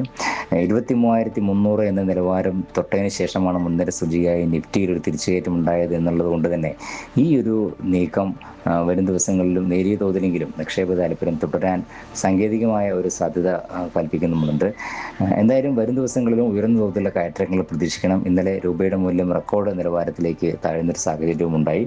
വിദേശ നിക്ഷേപ സ്ഥാപനങ്ങളുടെ തിരിച്ചുവരവ് ഒരു പരിധിവരെയെങ്കിലും രൂപയുടെ മൂല്യം മെച്ചപ്പെടുത്തുന്നതിനും സഹായിച്ചേക്കുമെന്ന് തന്നെയാണ് കരുതുന്നത്. എന്തായാലും വരും ദിവസങ്ങളിൽ വിപണിയിൽ ഏറ്റക്കുറച്ചുകൾ തുടരും. ബാങ്കിങ് ആൻഡ് ഫിനാൻഷ്യൽ മേഖലയിലും IT, ഓഹരി മേഖലയിലും ഒക്കെ ഉണ്ടായേക്കാവുന്ന അല്ലെങ്കിൽ ഉള്ള ഒരു നിക്ഷേപ താല്പര്യം തന്നെയായിരിക്കും വരും ദിവസങ്ങളിൽ മൊത്തത്തിൽ വിപണികളുടെ മുന്നോട്ട് നീക്കുന്നതിന് പ്രേരകമാവുക. എന്തായാലും നേട്ടത്തിലായിരിക്കും ഇന്ന് വ്യാപാരം തുടങ്ങുക. 24,800, 23,800 എന്നുള്ള നിലവാരം തന്നെയാണ് മുൻനിര സൂചികയായി നിഫ്റ്റിക്ക് പ്രധാനം. ആ ഒരു നിലവാരം മറികടന്ന് വ്യാപാരം തുടരുന്ന ഒരു സാഹചര്യം ഉണ്ടായാൽ അത് 24,000-ലേക്ക് നീങ്ങാനുള്ള സാധ്യത ഉണ്ടാവുകയും ചെയ്യും. ശരി, വിപണി വിലയിരുത്തുകയായിരുന്നു കെ ദിലീപ്. മോഡലും ഫിറ്റ്നസ് ഐക്കണുമായ മിലിന്ദ് സോമനെ ബ്രാൻഡ് അംബാസിഡറായി പ്രഖ്യാപിച്ച് ടേസ്റ്റി നിബിൾസ്. കേരളം കേന്ദ്രീകരിച്ച് പ്രവർത്തിക്കുന്ന HIC ABF സ്പെഷ്യൽ ഫുഡ്സിന്റെ കൺസ്യൂമർ ബ്രാൻഡാണ് ടേസ്റ്റി നിബിൾസ്. ടേസ്റ്റി നിബിൾസിന്റെ ട്യൂണ വ്യാപാരം വർദ്ധിക്കുന്നതുമായി ബന്ധപ്പെട്ട പ്രഖ്യാപനങ്ങളും ഡൽഹിയിൽ നടന്ന പരിപാടിയിലുണ്ടായിരുന്നു. ടേസ്റ്റി നിബിൾസിന്റെ ഭാഗമാകാൻ കഴിഞ്ഞതിൽ സന്തോഷമുണ്ടെന്ന് മിലിന്ദ് സോമൻ പറഞ്ഞു. Tasty nibbles MD Cherian Kurian, vice president Sunil P. Krishnan, senior manager TP Manoj എന്നിവർ പരിപാടിയിൽ പങ്കെടുത്തു. അവധിക്കാലം ആഘോഷമാക്കാൻ ഇടുക്കിയിലെ ഹൈഡൽ ടൂറിസം സെന്ററുകളിൽ സഞ്ചാരികളുടെ വൻ തിരക്കാണ്. കനത്ത ചൂടിൽ ജലവിനോദങ്ങൾ സഞ്ചാരികൾക്ക് ആഹ്ലാദവും ഒപ്പം ആശ്വാസവുമാണ്. കത്തി നിൽക്കുന്ന വേനൽ ചൂടിലും അവധിക്കാലം ആഘോഷമാക്കാൻ ഇടുക്കിയിലേക്ക് സഞ്ചാരികളുടെ തിരക്കേറുന്നു. മല കയറിയെത്തുന്ന സഞ്ചാരികൾക്ക് ഇപ്പോൾ ഏറെ പ്രിയം ജലവിനോദങ്ങളാണ്. അതുകൊണ്ടുതന്നെ ജില്ലയിലെ ഹൈഡൽ ടൂറിസം സെന്ററുകൾ സഞ്ചാരികളാൽ സജീവമായി. മലയോരത്തേക്കെത്തുന്ന സഞ്ചാരികളുടെ ഇടത്താവളമായി മാറിയിരിക്കുകയാണ് രാജാക്കാട് പൊന്മുടി ടൂറിസം സെന്റർ. വൈദ്യുതോൽപാദനത്തിന്റെ ഭാഗമായി ആനയിറങ്കൽ ഡാം തുറന്നുവിട്ടിരിക്കുന്നതിനാൽ പന്നിയാർപുഴയും പൊന്മുടി ഡാമും ജലസമൃദ്ധമാണ്. കത്തി നിൽക്കുന്ന വേനൽ ചൂടിലും തണുത്ത കാറ്റേറ്റ് പൊന്മുടി ഡാമിലൂടെയുള്ള ജലയാത്ര സഞ്ചാരികൾക്കും ஏற பிரியங்கரம். நிறைய பேர் சர்ச் பண்ணி இங்கே நிறைய பேர் வராங்க. இந்த கெஸ்ட்டில் பார்த்தீங்கன்னா இங்கே வந்து பார்த்தீங்கன்னா எக்கோ பாயிண்ட் இங்கே தான் இருக்குது. சென்னை எக்ஸ்பிரஸ் ஷூட்டிங் ஸ்பாட் இங்கே தான் எடுத்திருக்காங்க. போட்டிங் இருக்குது, அப்புறம் உள்ள பார்க் இருக்குது. இங்கே இருக்கிற நிர்வாகம் எல்லாம் நல்லா நடத்துகிறாங்க. പച്ചപ്പ് നിറഞ്ഞു നിൽക്കുന്ന വനസമാനമായ അന്തരീക്ഷത്തിന് നടുവിലെ തടാകത്തിലെ ബോട്ട് യാത്ര ഏറെ ആസ്വാദ്യകരമാണ്. പൊന്മുടിയിൽ ബോട്ടിംഗ് മാത്രമല്ല, കുട്ടികൾക്കുള്ള പാർക്കും പ്രകൃതി മനോഹാരിതയെ ആസ്വദിച്ച് നടക്കാനും വിശ്രമിക്കുവാനുമുള്ള സൗകര്യവും ഇവിടെ ഒരുക്കിയിട്ടുണ്ട്. അതുകൊണ്ട് തന്നെ സഞ്ചാരികൾ മണിക്കൂറുകൾ ചിലവഴിച്ചാണ് മടങ്ങുന്നത്. അമൃത ന്യൂസ്, ഇടുക്കി. കോട്ടയത്തെ ഇടതുകോട്ടയായ വൈക്കം പിടിച്ചെടുക്കാനായതിൽ UDFന്റെ ആഹ്ലാദം ചെറുതൊന്നുമല്ല. പൂർണ്ണമായും ജനപക്ഷത്തു നിന്നുള്ള വികസനം യാഥാർത്ഥ്യമാക്കുമെന്നും കാർഷിക മേഖലയിലെ പ്രശ്നങ്ങൾ പരിഹരിക്കുന്നതിനും ടൂറിസം മേഖലയുടെ വളർച്ചയ്ക്കും പ്രധാന പരിഗണന നൽകുമെന്നും നിയുക്ത വൈക്കം MLA കെ ബിനിമോൻ അമൃത വാർത്തകളോട് പറഞ്ഞു. സ്ഥാനാർത്ഥി പ്രഖ്യാപനം വന്നപ്പോൾ തന്നെയും വിജയം പ്രതീക്ഷിച്ചിരുന്നുവെന്നും ബിനിമോന്റെ കുടുംബവും പ്രതികരിച്ചു. നിയമസഭാ തെരഞ്ഞെടുപ്പിൽ കോട്ടയത്തെ 9 മണ്ഡലങ്ങളിലും UDF വിജയിച്ചു. ഈ ജില്ലയിലെ ഏറ്റവും തിളക്കമാർന്ന വിജയം ഏതെന്ന് ചോദിച്ചാൽ ഒരുപക്ഷെ അത് വൈക്കത്തേത് തന്നെ എന്നത് പറയേണ്ടിയിരിക്കുന്നു. കാരണം LDFന്റെ ഒരു ഉറച്ച കോട്ട എന്ന് എപ്പോഴും വിശേഷിപ്പിക്കപ്പെട്ടിരുന്ന വൈക്കം ഇത്തവണ കെ ബിനിമോൻ എന്ന കോൺഗ്രസ് നേതാവ് വലിയ ഒരു പോരാട്ടത്തിലൂടെ പിടിച്ചെടുത്തിരിക്കുകയാണ്. കെ ബിനിമോനും അദ്ദേഹത്തിൻ്റെ ഫാമിലിയുമാണ് നമ്മളോടൊപ്പമുള്ളത്. എങ്ങനെ വിലയിരുത്തുന്നു ഇപ്പോൾ തെരഞ്ഞെടുപ്പൊക്കെ കഴിഞ്ഞ് ഇപ്പോൾ അടുത്ത ഒരു മന്ത്രിസഭാ രൂപീകരണത്തിൻ്റെ ഘട്ടത്തിലേക്കൊക്കെ കടക്കുന്ന ഒരു സാഹചര്യത്തിൽ ഈ കഴിഞ്ഞ ഒരു നിയമസഭാ തെരഞ്ഞെടുപ്പിൻ്റെ ഒരു പോരാട്ടത്തെ മൊത്തത്തിൽ എങ്ങനെ കാണുന്നു? വളരെ സന്തോഷമുണ്ട്. വൈക്കത്തപ്പൻ്റെ ഈ നാട്ടിൽ വൈക്കത്തം എന്ന പുണ്യഭൂമിയിൽ വൈക്കത്തെ ജനത ഒരു വലിയ മാറ്റം, ഒരു വികസനത്തിൻ്റെ മാറ്റം ആഗ്രഹിച്ചതിൻ്റെ ഭാഗമായി ആണ് എന്നെ അവർ ചൂസ് ചെയ്തത്. വളരെ സന്തോഷം അവരോട്, ഹൃദയപൂർവ്വമുള്ള നന്ദി അവരോട് അറിയിക്കുകയാണ് ഈ സമയത്ത്. തീർച്ചയായും വൈക്കത്തെ വിജയം ഞങ്ങൾ തുടക്കം മുതൽ അവസാനം വരെ ഓരോ പ്രവർത്തകനും സജീവമായി ഒറ്റക്കെട്ടായി പ്രവർത്തിച്ചതിൻ്റെ ഭാഗമായിട്ട് തന്നെയാണ് ഈ വിജയം.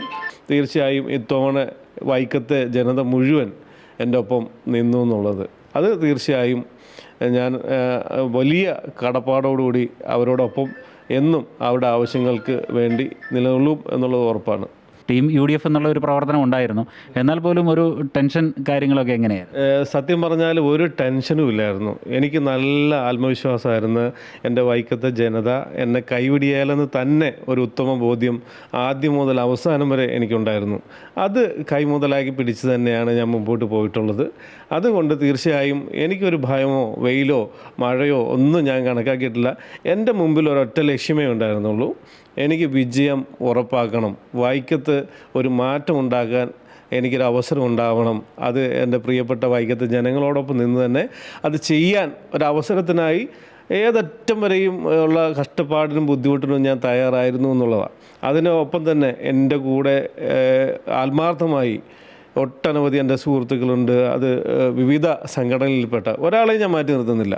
അത് ജാതി മത ഭേദമന്യേ, രാഷ്ട്രീയ ഭേദമന്യേ മുഴുവൻ ജനതയും എന്നെ ഹൃദയത്തോട് ചേർത്ത് നിർത്തി എന്നുള്ളതാണ് അതിൻ്റെ ഏറ്റവും പ്രധാനപ്പെട്ട കാര്യം. ഇപ്പോൾ കെ ബിനുമോൻ്റെ ഭാര്യ ജോളി, അതുപോലെ മക്കളായ ഭവ്യശ്രീ ഭാഗ്യശ്രീ രണ്ടുപേരുമുണ്ട്. അപ്പോൾ ഈ ഒരു തെരഞ്ഞെടുപ്പിൽ സ്ഥാനാർത്ഥിത്വമൊക്കെ പ്രഖ്യാപിച്ച ശേഷം എത്രത്തോളം പ്രതീക്ഷയായിരുന്നു ഉണ്ടായിരുന്നത്? പ്രതീക്ഷ എന്ന് പറഞ്ഞാൽ അങ്ങേയറ്റം 100-101% നല്ല വിജയം കൈവരിക്കുന്നുള്ള പ്രതീക്ഷ തന്നെയായിരുന്നു.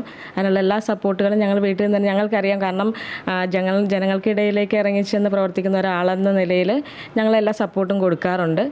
അപ്പോൾ വിജയപ്രതീക്ഷ എന്തായാലും ഞങ്ങൾ വിചാരിച്ചെന്ന് തന്നെയാണ്. ഞാനും ഇതിൻ്റെതായിട്ട് വർക്കിന് പോകുമായിരുന്നു. രാവിലെ 7 മണി തൊട്ട് വൈകുന്നേരം 7:30-8 മണി വരെ ഇതിനായിട്ട് പ്രവർത്തിക്കുന്നു. അപ്പം നല്ല പ്രതീക്ഷയായിരുന്നു ജയിക്കുന്നുള്ളത്. ഉദയനാപുരംകാരിയാണ്, അപ്പോൾ അവിടെ കുറേ ബന്ധങ്ങളും കുടുംബവും ഒക്കെ ഉണ്ട്, കുറേ പരിചയമുള്ള ആൾക്കാരൊക്കെ ഉണ്ട്. അപ്പോൾ ഉദയനാപുരത്തൊക്കെ വലിയൊരു സപ്പോർട്ട് തന്നെയായിരുന്നു എന്ന് തോന്നുന്നല്ലേ? തീർച്ചയായും. നമ്മൾ എല്ലാവരും പറയും ഉദയനാപുരം LDFിന് കോട്ടയാന്നൊക്കെ പറയും. പക്ഷേ എന്നാലും എല്ലാ ജനങ്ങളും നമ്മൾക്ക് നല്ല രീതിയിൽ നമ്മളെ സഹായിച്ചതുകൊണ്ട് ദൈവത്തിൻ്റെ എല്ലാ സഹായവും പ്രാർത്ഥന എല്ലാം കൊണ്ട്, എല്ലാവരുടെയും പ്രാർത്ഥന കൊണ്ടാണ് നമ്മൾ വിജയിച്ചേക്കുന്നത്. നല്ല പ്രതീക്ഷയായിരുന്നു. ഇപ്പോൾ തെരഞ്ഞെടുപ്പ് പ്രഖ്യാപിച്ചു കഴിഞ്ഞാൽ പിന്നെ, അല്ലെങ്കിൽ സ്ഥാനാർത്ഥിയെ പ്രഖ്യാപിച്ച ശേഷം പിന്നെ ഒരുപക്ഷെ ബിനുമോനെ കാണാനേ കിട്ടിയിട്ടുണ്ടാവില്ലെന്ന് കരുതുന്നത്. അപ്പോൾ വീട്ടിലെ കാര്യങ്ങളൊക്കെ നന്നായിട്ട് മാനേജ് ചെയ്ത് മുന്നോട്ട് കൊണ്ടുപോകാൻ കഴിഞ്ഞോ? തീർച്ചയായും നമ്മളത് ശീലമാണ്, ഞങ്ങൾക്കറിയാം. അതായത് ജനങ്ങൾക്ക് വേണ്ടി എന്തായാലും ഇറങ്ങി തിരിച്ച ഒരാളാണ്. അപ്പോൾ ആ ഒരു നിലയിൽ അതേപോലെ ഞങ്ങൾ കണ്ടിട്ടുള്ളൂ. ഞങ്ങൾക്ക് അങ്ങനെ ബുദ്ധിമുട്ടുകൾ അങ്ങനെ ഇല്ല. പക്ഷേ എല്ലാ സപ്പോർട്ടും മക്കളാണെങ്കിലും അതെല്ലാം ഉൾക്കൊണ്ട് തന്നെ ജീവിക്കുന്ന ഒരു രീതിയാണ് ഞങ്ങൾക്കിടയിലുള്ളത്. മക്കളായ ഭവ്യശ്രീ ഭാഗ്യശ്രീ രണ്ടുപേരുമുണ്ട്. അപ്പം ഈ സ്കൂളിൽ ഒക്കെ അവധിക്കാലമൊക്കെ ആയിരുന്നു, എന്നാലും കൂട്ടുകാരുടെയൊക്കെ അടുത്ത് അച്ഛന് വേണ്ടി വോട്ട് ചോദിക്കുകയൊക്കെ ചെയ്തോ? ചെയ്തു. അവർ പറയുകയൊക്കെ ചെയ്തായിരുന്നു. എങ്ങനെ ആളുകളുടെയൊക്കെ ഭാഗത്തുനിന്നുള്ള കൂട്ടുകാരുടെ അടുത്തുനിന്നുള്ള ഒരു പ്രതികരണമൊക്കെ എങ്ങനെയാണ്? നല്ല പ്രതികരണം. അവരോട് ഞാൻ മെസ്സേജൊക്കെ ചെയ്തായിരുന്നു. ഇപ്പം 8ാം ക്ലാസ്സിലേക്ക് ഇനി 8ാം ക്ലാസ്സിലേക്ക്. ഇപ്പം ഒരു MLAയുടെ മകളൊക്കെ ആയിട്ട് സ്കൂളിലേക്ക് ചെല്ലാൻ പോവുകയാണ്. വലിയ സന്തോഷമായിരിക്കും അല്ലേ? നല്ല സന്തോഷമുണ്ട്. മോളെങ്ങനെ പറയുന്നത്? തെരഞ്ഞെടുപ്പിൻ്റെ സമയത്ത് കൂട്ടുകാരോടൊക്കെ പറയുകയൊക്കെ ചെയ്തിരുന്നോ? ഞാൻ പറയുകയൊക്കെ ചെയ്തു. അവർ വോട്ട് ചെയ്യാന്നൊക്കെ പറഞ്ഞു. കൂട്ടുകാരുടെ വീട്ടുകളിൽ നിന്നൊക്കെ വോട്ട് കിട്ടിയിട്ടുണ്ടല്ലോ തീർച്ചയായും? യെസ്, അതെ. ഈ ഇലക്ഷൻ പ്രചരണത്തിനൊക്കെ കൂടെ പോവുകയൊക്കെ ചെയ്തായിരുന്നു? പോയി. എവിടെയൊക്കെ പോയി? കുറേ സ്ഥലത്ത് പോയി. തീർച്ചയായും. ഇപ്പോൾ അതേപോലെ തന്നെ ഇനിയിപ്പം ഈ വൈക്കം മണ്ഡലത്തിൽ ഏതായാലും ഒരു വലിയൊരു മാറ്റമാണ് പ്രതീക്ഷിക്കുന്നത്. കാരണം അപ്പോൾ ഇനി മണ്ഡലത്തിൻ്റെ ഒരു വികസന പ്രതീക്ഷകളൊക്കെ എങ്ങനെയാണ് കാണുന്നത്? സത്യസന്ധമായി പറഞ്ഞാൽ ഇപ്പോൾ നിലവിൽ കുറേയധികം പദ്ധതികളൊക്കെ പെൻഡിങ് ആയതുണ്ട്. അത് എത്രയും വേഗം ജനങ്ങൾക്ക് ഉപകാരപ്രദമായ രീതിയിൽ അത് മാറ്റിക്കൊടുക്കണം. അതിനൊപ്പം തന്നെ ഇവിടെ ടൂറിസം, ഇപ്പോൾ നിങ്ങൾക്ക് കാണാം, നമ്മളിരിക്കുന്നതിൻ്റെ തൊട്ടപ്പുറത്ത് തന്നെ ടൂറിസവുമായി ബന്ധപ്പെട്ട് ഏറ്റവും കൂടുതൽ സാധ്യതയുള്ള ഒരു മേഖലയാണ് വൈക്കം.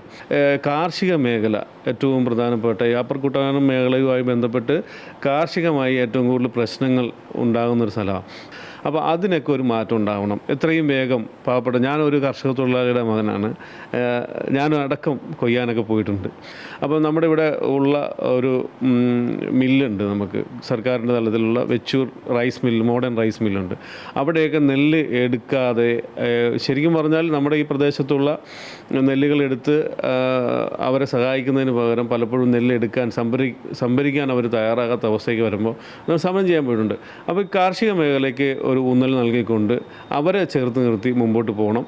അതിനോടൊപ്പം തന്നെ ഈ ടൂറിസവുമായി ബന്ധപ്പെട്ട് അതിനകത്ത് ഏത് സാധ്യതയും പരിശോധിച്ച് അവർക്ക് ഇവിടെയുള്ള വാണിജ്യമായും സാംസ്കാരികമായും ഒക്കെ ബന്ധപ്പെടുത്തി ഒരു പുതിയ കുറേയധികം തലമുറയിൽപ്പെട്ട ഏറ്റവും അതിനകത്ത് ഏതൊക്കെ തലത്തിൽ ആരെയൊക്കെ സപ്പോർട്ട് ചെയ്യാൻ പറ്റുമോ അവരെയൊക്കെ സപ്പോർട്ട് ചെയ്ത് മുമ്പോട്ട് പോകണം എന്നാണ് എൻ്റെ ആഗ്രഹം. അതിനോടൊപ്പം തന്നെ ജനങ്ങൾക്ക് വേണ്ട റോഡുകളും പാലങ്ങളും ഒക്കെ ഏറ്റവും അടിയന്തരമായി അത്യാവശ്യമായി എത്തിക്കേണ്ടത് ഒന്നുണ്ട്.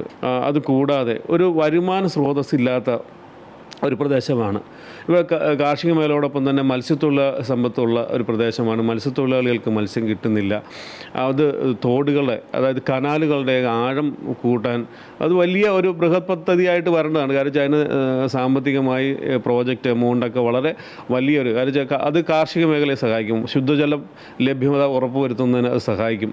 ഡീപ്പനിങ് വന്നു കഴിഞ്ഞാൽ വൈക്കത്തെ എനിക്ക് മാറ്റിയേ തീരുള്ളൂ. തീർച്ചയായും വൈക്കത്തെ ജനങ്ങൾ ആഗ്രഹിക്കുന്ന വിധത്തിൽ അവരാഗ്രഹത്തിനനുസരിച്ചാണ് എന്നെ തിരഞ്ഞെടുത്തിട്ടുള്ളത്. ആ ആഗ്രഹത്തിനനുസരിച്ച് ചലിക്കുവാൻ അല്ലെങ്കിൽ പ്രവർത്തിക്കുവാൻ ഞാൻ ശ്രമിക്കും മാക്സിമം. തീർച്ചയായും സാധാരണക്കാരുടെ ഇടയിലൂടെ പ്രവർത്തിച്ച് വളർന്നു വന്ന ഒരു നേതാവാണ് കെ ബിനിമോൻ. മുമ്പ് തലയാഴം പഞ്ചായത്ത് പ്രസിഡൻ്റായിരുന്നു. പിന്നെ പല ചുമതലകൾ വഹിച്ച് പാർട്ടിക്കൊപ്പം നിന്ന് വളർന്നു വന്ന ഒരു നേതാവാണ്. അതുകൊണ്ട് തന്നെ നാടിനെപ്പറ്റി വ്യക്തമായ കാഴ്ചപ്പാടുണ്ട്. നാടിൻ്റെ വികസന ആവശ്യങ്ങൾ എന്താണെന്ന് അദ്ദേഹത്തിന് വ്യക്തമായി അറിയാം. ആളുകളുമായുള്ള ബന്ധത്തിലൂടെ ഇനിയും വരുന്ന ആളുകളിൽ എന്തൊക്കെ ആവശ്യങ്ങൾ നേടിയെടുക്കണമെന്നുള്ളത് തീർച്ചയായും മനസ്സിലാക്കിയെടുക്കാനും അദ്ദേഹത്തിന് കഴിയുമെന്ന് ഉറപ്പാണ്. ഏതായാലും വൈക്കത്തൊരു മാറ്റമുണ്ടായിരിക്കുന്നു. ആ ഒരു മാറ്റത്തിൻ്റെ നല്ലൊരു ഗുണഫലം വൈക്കത്തിന് നൽകാൻ അല്ലെങ്കിൽ നേടിയെടുത്ത് കൊടുക്കാൻ അദ്ദേഹത്തിനും കഴിയട്ടെ എന്ന് ആശംസിക്കുന്നു. വൈക്കത്തു നിന്നും ക്യാമറമാൻ ജിത്തുകൃഷ്ണനൊപ്പം പ്രശാന്ത് ജോസഫ്, അമൃത ന്യൂസ്.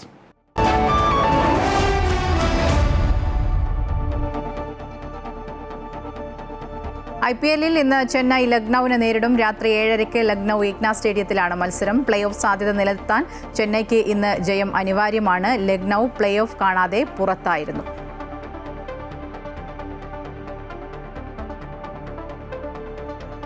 ഇതോടെ ഗുഡ് മോർണിംഗ് കേരളം പൂർണ്ണമാവുകയാണ്. കൂടുതൽ വാർത്തകൾ അമൃത ന്യൂസ് യൂട്യൂബ് ചാനലിൽ കാണാം.